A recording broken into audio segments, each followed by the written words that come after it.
Bienvenue dans ce premier numéro de notre émission Témoignage, en espace de vérité, de foi et de témoignage. Oui, bien sûr, le titre de cette émission c'est Témoignage, alors on est obligé de venir témoigner.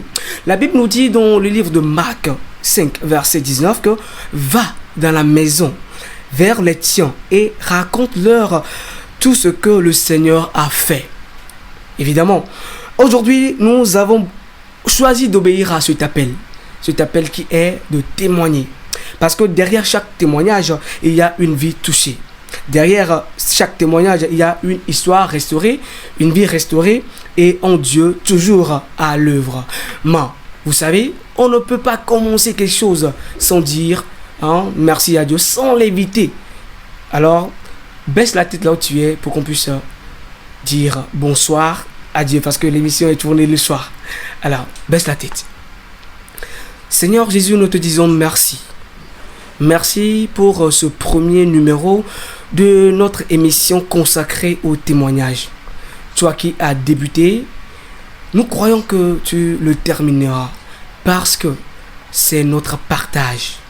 Seigneur, que tout ce que nous allons faire ou dire ici puisse toucher quelqu'un, puisse guérir l'âme de quelqu'un, puisse restaurer quelqu'un. Que tout ce que nous allons dire ici, Seigneur, puisse amener quelqu'un à toi.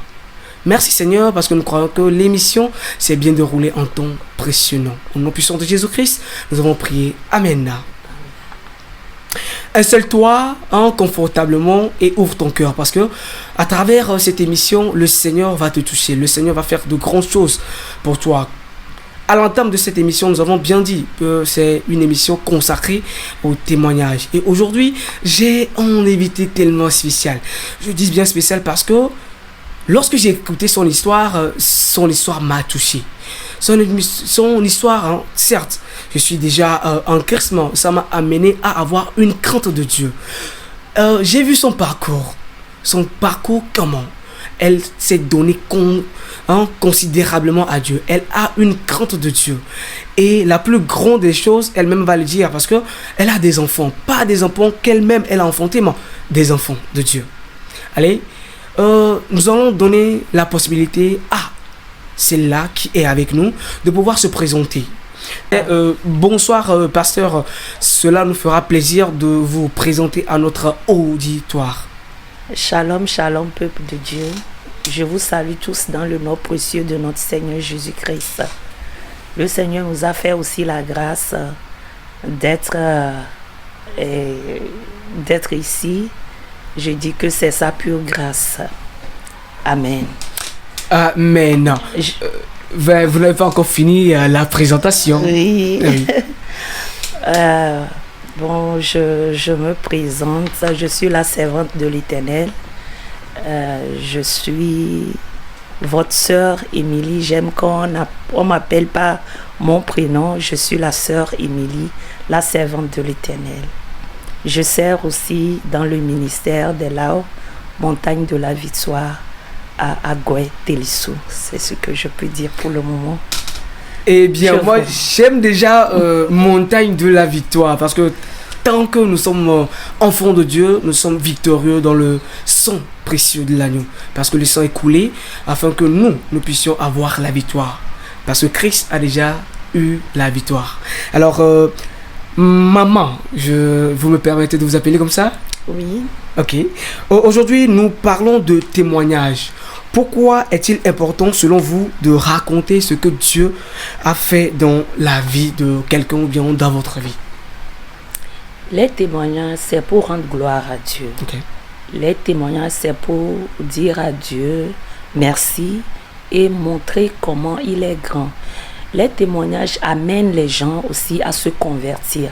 Ce qui veut dire, si le Seigneur a pu faire ça à quelqu'un, il peut aussi le faire. Si le Seigneur l'a fait à moi, peut-être, il peut le faire aussi à ceux qui nous regardent.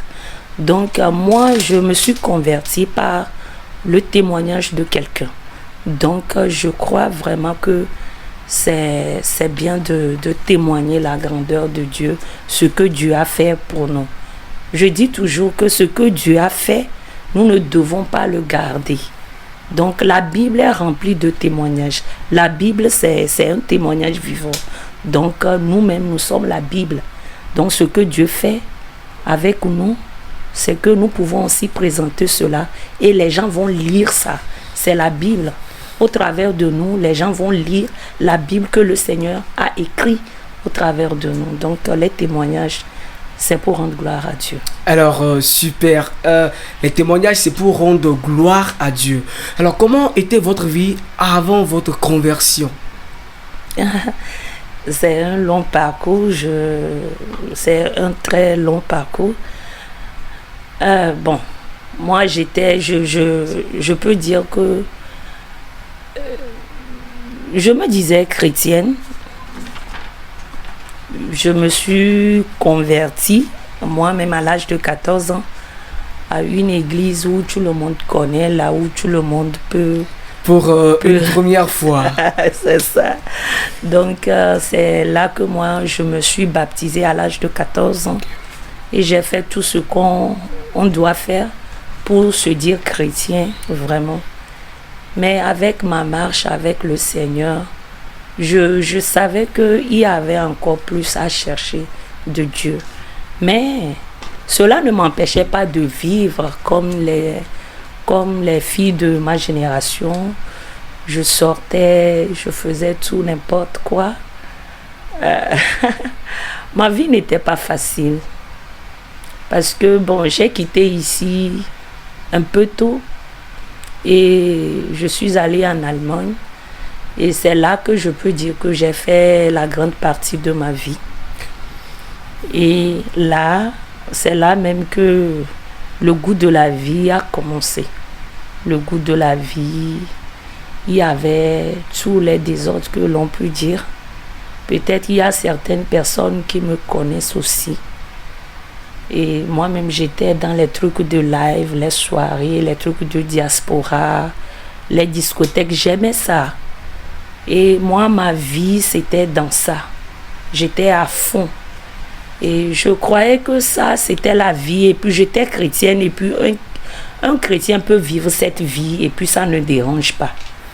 Que tu sois... Parce qu'on ne nous a pas interdit. On ne nous a pas enseigné, pas interdit, mais on ne nous a pas enseigné que ne faites pas ça.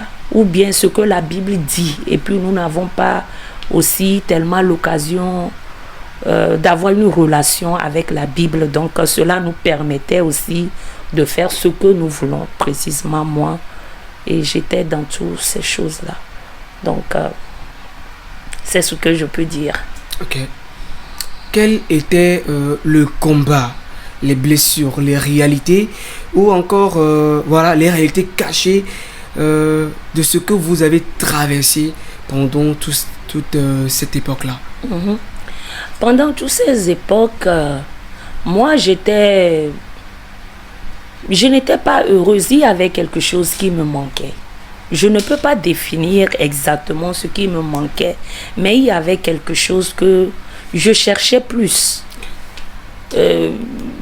J'avais tout. J'avais tout. J'ai un mari, j'ai les enfants. J'ai de l'argent, j'avais tout, j'ai mon travail, j'ai ma maison, j'avais tout, mais au fin fond de moi, il y a un manque. Il y a un manque et puis l'alcool ne peut pas combler ce manque et l'argent ne peut pas combler ce manque. Et bon, il y avait ce manque en moi, donc je cherchais plus. Donc je peux dire que dans ma marche avec le Seigneur, je peux dire quand même que c'est ce que j'ai cherché dans ces choses-là, que je cherchais quelque chose qui peut combler vraiment le vide. Et bon, si on me parle de Dieu, j'écoutais, c'est bien, si quelqu'un me parle de Dieu, je suis là, j'écoute et puis j'oublie. Et c'était bien, ça m'apaisait, juste pour un temps. Et puis moi, je sortais de là. Mais un jour, je peux dire que j'étais avec mon mari. En ce temps, il n'était pas mon mari. On vivait dans l'impudicité. Et il m'avait dit qu'il y avait un homme et une femme plutôt que le Seigneur a guéri de sida dans leurs églises. Donc je me suis dit, comme moi je suis infirmière, donc je me dis, est-ce que le Seigneur peut guérir quelqu'un comme ça qui est malade de VIH et puis d'un seul coup être guéri et tout. Donc je me disais que c'est pas possible et tout. Bon, comme lui aussi il vivait dans l'impudicité, il n'était pas né de nouveau, en fait. Donc, nous tous, on vit dans l'impudicité et puis lui me parle de Dieu. Et il dit ça, donc je l'ai ignoré. Et quand c'était mes vacances à Lomé, et quand je suis repartie au Togo et en Allemagne, j'étais malade et j'étais enceinte de ma deuxième fille. Et j'étais malade. J'étais totalement malade. Et j'avais de surpoids et comment je peux dire, il y avait œdème partout, de la tête jusqu'aux pieds. J'étais tellement malade, je souffrais de la maladie qu'on appelle préclampsie. Donc je souffrais de ça et puis je ne pouvais pas marcher. J'étais hospitalisée 3 mois et tout. Bon, on disait que ma tension, tous les produits qu'on me donnait, la tension ne diminuait pas. On peut tout faire. Là où la tension est, c'est comme ça ne diminuait pas. Donc, à un temps, je peux continuer? Oui, allez-y. À un temps, je voyais que ma vie s'éteignait comme ça, à l'hôpital, parce que les docteurs aussi ne savaient quoi faire. Ils voulaient me transférer à un autre hôpital qui est plus spécialisé et tout, mais on invitait ces docteurs et ils venaient me voir, mais il n'y avait pas de solution. Et un jour, ils avaient comment on appelle, une réunion dans l'hôpital où j'étais. Et là, c'était un 20 septembre 2017. Et le jour-là, par l'échographie, ils ont vu que non, ils doivent m'opérer le jour-là. Mais ils disent que s'ils prenaient l'ambulance hélicoptère, ils ne pensent pas que je peux survivre. Parce que mon état, jusqu'à ce qu'on me transporte et tout.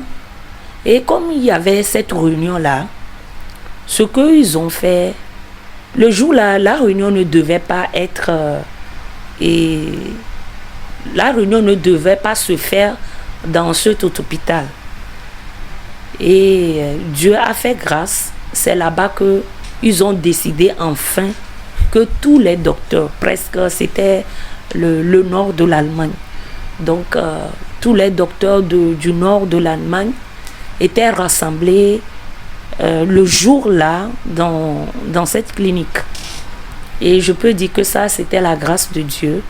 Et les docteurs qui me suivaient ont parlé là-bas et ils ont dit, nous avons une femme qui souffre de cette maladie. On a fait tout, mais la tension ne diminuait pas. Et tous les produits, mon corps n'accepte aucun médicament. Donc, ils doivent m'opérer, mais mon état là ne permet pas. Ils doivent me transporter. Ils ont appelé d'autres docteurs qui sont plus spécialisés, mais ils ont dit que, ok, ce qu'on va faire, on va enlever l'enfant, et parce que la maman, elle ne peut pas survivre. Donc, ils ont décidé de cela, mais ils me donnent les cortisones pour que l'enfant, comme c'était 6 mois, l'enfant avait 6 mois, faisait 6 mois dans le ventre. Donc, ils me donnaient des cortisones pour que l'enfant puisse se développer et que quand l'enfant va sortir, pour que l'enfant puisse respirer, puisse avoir des organes adaptés à la nature humaine. Mais ils voyaient que l'enfant aussi n'évoluait pas ainsi. Donc, le jour-là, je pense que c'est le jour-là que le Seigneur a décidé de me faire grâce. Et le jour-là, les docteurs qui étaient réunis, on les a parlé et puis ils sont venus me voir. Quand ils m'ont vu, ils ont dit non, le cas là, il faut qu'on l'opère aujourd'hui. Le 20 septembre 2017, c'était un mercredi. Il faut qu'on l'opère aujourd'hui. Et ce cas-là, et tous criaient, tous, la réunion, ils ne faisaient plus de réunion. Et là, je voyais ma vie. J'étais sur une place d'hôpital. C'est pas une place ici, mais c'est un peu large. Oui. Et je remplissais le lit. Parce que j'étais tellement... Il y avait l'eau partout. Il y avait les odeurs. Je n'arrivais pas à marcher et tout. Donc, on m'avait interdit de me lever. Mais le jour-là, on m'a dit d'appeler ma famille. J'avais appelé ma soeur et autres. Et je me suis allée, j'ai marché un peu. Je suis allée à la toilette. La toilette était à quelque part du lit. Et je suis allée là, je me suis mirée. Et quand j'ai vu ma face, c'était comme, je ne sais pas... Un déclic? Oui, j'étais noire, j'étais grosse, mes lèvres, tout, j'étais enflée, je ne sais pas, c'est pas un humain en fait. Alors que j'étais une fille très belle, j'ai dépigmenté, j'étais tellement jolie, les hommes m'admiraient. Et c'est-à-dire que, waouh, s'il y a une fête, et si tu ne m'as pas invité, ça veut dire que ta fête n'est pas à haut niveau, en fait. Yeah. Mais c'est moi je me trouve maintenant là, je suis finie. Là, je vois que là, c'est la mort qui est là-bas comme ça. Et là, j'ai dit, je regardais dans le miroir, et j'ai dit, Seigneur, parce que je me suis vu, j'ai dit, c'est toi ça, Émilie, c'est toi ça. Parce que avant même là, c'est comme si je me douchais, je peux donner ça à quelqu'un, il va boire. Mais aujourd'hui là, la façon dont je me voyais, j'ai dit, la vie n'est rien, oh, la vie n'est rien. Et je me suis rappelé, quand je me mirais, je me suis vue. Et je me suis rappelé de ce que mon mari me disait quand on était dans le lit de l'impudicité, ce qu'il me disait. Il m'a dit que Jésus a guéri une sidéenne dans leur église. Et c'est là j'ai parlé à moi dans le miroir. J'ai dit, Jésus, je ne te connais pas. Je ne sais pas qui tu es vraiment. J'ai appris que tu as guéri quelqu'un de sida. Moi, c'est pas sida. Moi, c'est tension. Si tu me fais cette grâce et tu me guéris, et je suis vivant, on dit que je vais mourir. Si tu me guéris, tu guéris cet enfant-là. Moi, je vais te donner ma vie. Et j'ai dit ça dans le miroir comme ça. J'ai parlé seulement, ce n'était pas une prière. Ce n'était pas, je ne sais même pas comment on peut appeler ça. Moi, je parlais à ce Jésus-là qui a guéri cette sidéenne dont on a parlé, cette femme qui était atteinte de sida dans l'église de mon mari. Et avec foi. Avec foi. Et je l'ai dit tellement que c'est sorti au-dedans de moi. Moi qui avais peur de l'opération parce qu'on m'a dit qu'ils ne savent pas, on m'a dit de signer ce papier, on m'a dit que de signer ce papier, donc je signais tous les papiers et ma grand-sœur aussi était venue. Donc le jour-là, tout ce qui va arriver, ça ne me fait plus, c'était égal pour moi quoi, parce que j'avais parlé à ce Jésus-là. Donc tout ce qu'on peut me dire, si on veut me tuer, on veut me faire quoi, je ne sais plus. Mais ce que je sais, c'est que j'ai parlé à ce Jésus avec foi. Et on m'a amené au bloc opératoire. Et les gens pensaient que c'était ma fin. Parce qu'on disait que narcose, comment on appelle ça en français, narcose, et anesthésie. Oui. On disait que je ne pouvais pas supporter l'anesthésie. Alors que comme les spécialistes étaient là pour la réunion, le spécialiste de narcose aussi était venu pour la réunion. Lui n'est pas dans cette clinique. Spécialement, il était venu pour la réunion. Celui qui doit faire la chirurgie le jour-là, lui aussi, il était venu en réunion. Donc, tous les grands docteurs du nord de l'Allemagne étaient réunis dans cette clinique-là pour la réunion, alors que moi je savais, c'est maintenant que je savais que le Seigneur les a rassemblés pour cette opération.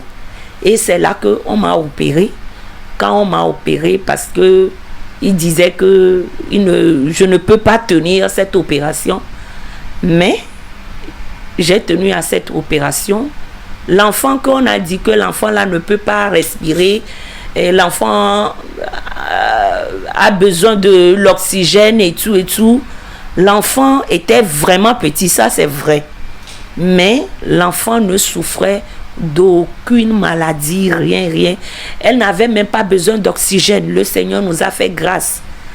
Et nous, on était même jusqu'à aujourd'hui, notre photo est un témoignage à cette clinique-là, en Allemagne. Donc, clinique de Demmenhorst. Donc, c'est une ville de l'Allemagne. Notre photo, moi et ma fille, on a collé notre photo aussi sur le mur. Donc, c'était vraiment un témoignage vivant, ce que j'ai vécu. Et j'ai dit à Dieu que je vais lui donner ma vie. Ouais. Mais pas, je suis restée encore, Dieu nous a fait grâce. Et je suis encore restée longtemps parce que ma santé n'allait pas toujours, mais j'étais dans les activités, je marchais, l'enfant aussi. Et j'ai oublié ce Dieu que j'avais dit que je vais lui donner ma vie. Donc, il y a encore autre chose. Donc, c'était moi, ma conversion.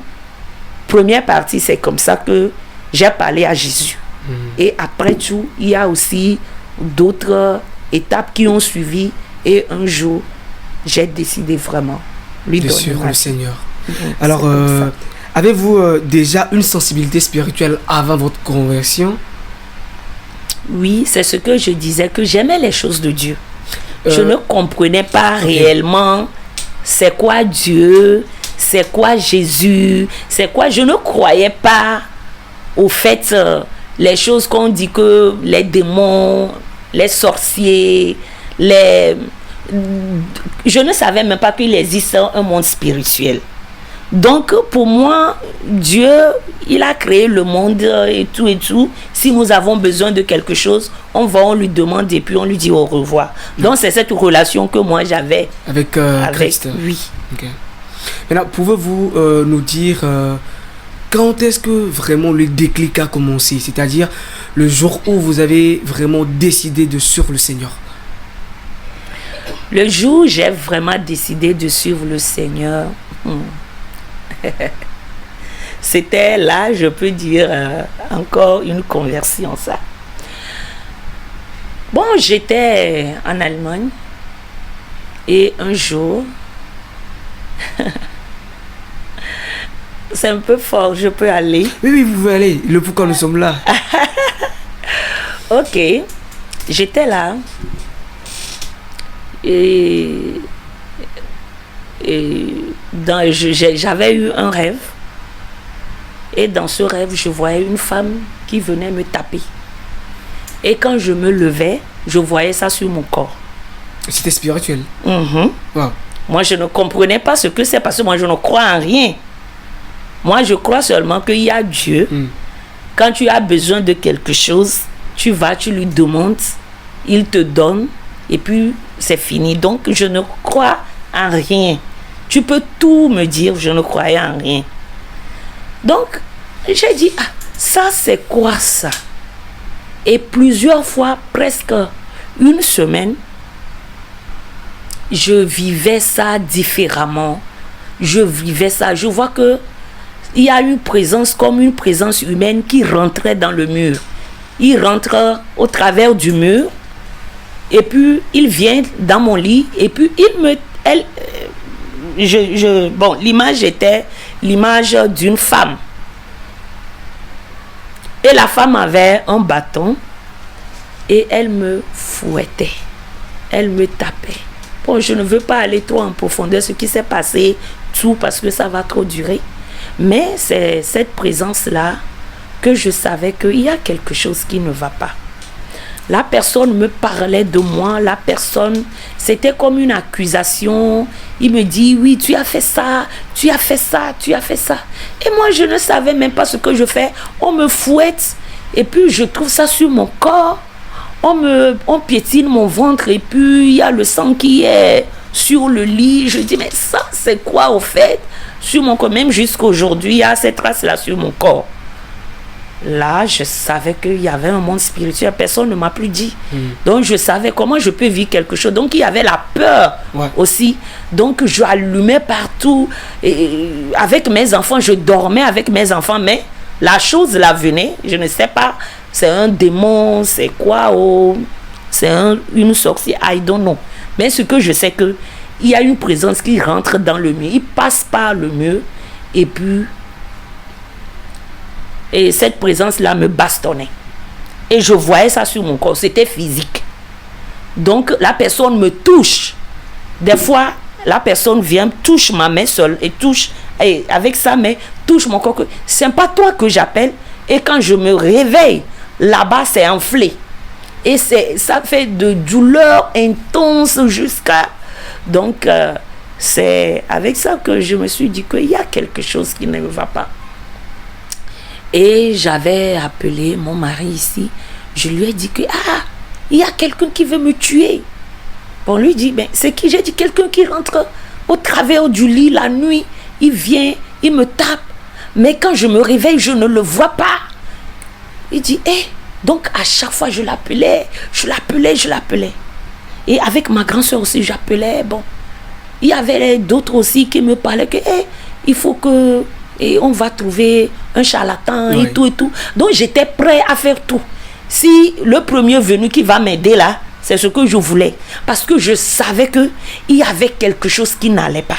Je savais là, personne ne peut plus me parler qu'il y a ça ou bien il n'y a pas ça. Je savais qu'il y avait quelque chose qui n'allait pas. Et lui m'a dit, tu sais, je vais te passer le numéro de mon pasteur et vous allez être en contact, mais il ne faut pas lui dire que toi et moi, nous sommes en relation. C'est normal, si c'est moi, en ce moment, je redis la même chose. Donc, comme c'était dans l'impudicité, et puis faire l'ange à l'église, donc le pasteur ne savait pas que son fidèle était dans l'impudicité. Donc, il ne voulait pas que je dise ça à son pasteur. Et j'ai dit, ok, je ne vais rien dire.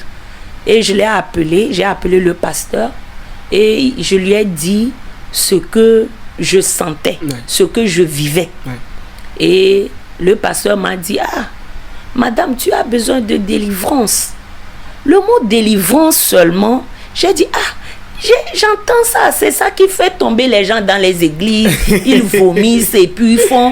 Donc je me dis, donc moi aussi là, c'est ça qu'on dit qu'on va me faire. Donc ça ne m'a pas trop plu. Et c'est là que je suis allée sur Google et j'ai cherché le mot délivrance. Et je suis tombée sur une église qui parle de ça. Et c'est sur le pasteur. Je peux donner son nom? Il n'y a pas de souci. Ok. Et là, je suis tombée sur l'église de la Victoire. Et il y avait le pasteur Joël Spink qui parlait de la délivrance. Il parlait de Jésus, recevoir Jésus. Mais il parlait de Dieu d'une façon, avec un amour façon là. Il parle façon, c'est pas que la façon dont moi j'entends, les gens font crier, tout. Donc, il parlait d'une façon, et puis j'étais très impressionnée par la façon dont il parle librement. Ça, et puis ça me donnait envie d'écouter encore plus. Sans forcer, il parle sans forcer. Oui, il dit que la Bible dit ça, la Bible dit ça. Je dis, des fois je prends ma Bible là, je dis, c'est vrai, la Bible a dit ça. Donc, c'est comme ça. Et puis on a dit, il faut donner ta vie à Jésus. Moi, je donne ma vie à Jésus comme ça, j'ai confessé ça. Je ne savais pas ce que ça veut dire. Le lendemain aussi, il fait une émission. En ce temps, il faisait une émission sur une chaîne télé. Et je suivais. Et quand il dit encore, donnez votre vie à Jésus, Tellement que moi, je donnais ma vie à chaque fois. Je peux donner ma vie à Jésus. Toutes les prédications, je donne ma vie à Jésus. Et puis, je ne comprenais pas ce que ça veut dire même donner sa vie à Jésus et tout et tout. Donc, le clic, un jour, le pasteur de mon mari m'a appelé. Il m'a dit, tu as reçu Jésus? J'ai dit oui, j'ai reçu Jésus. Moi, je vais à l'église Muni chrétien, je vais là-bas. Je donne. Moi, quand quelqu'un veut rentrer en discothèque, là, c'est moi qui paie. Je fais tout. Je fais. Regardez, il y avait cet enfant-là, je l'ai mis à l'école. Donc, je parlais de mes œuvres, je parlais. Et là, le pasteur écoutait seulement. Il écoutait, il dit, ah, ok. Donc, tu as reçu Jésus. J'ai dit oui. Moi, j'ai fait premier, ce qu'on fait de là-bas, là. J'ai fait le baptême, j'ai fait première communion, j'ai tout fait. Même mes enfants là, bébés, je les ai baptisés. J'ai dit tout à ce pasteur. Et il a dit, ah, tu as donné ta vie à Jésus. J'ai dit oui. Mais chaque fois, il me pose la question façon. J'ai dit, moi, je ne comprends pas comment on donne sa vie à Jésus. Moi, je sais que je ne tue pas, je ne vole pas, donc je suis chrétienne. Il m'a dit, ok, on va faire un enseignement. Et c'est là que nous sommes allés dans les enseignements et tout. Et là, il m'a posé la question. Tu as donné ta vie à Jésus? J'ai dit non. Et c'est là que j'ai compris que je n'avais pas donné ma vie à Jésus.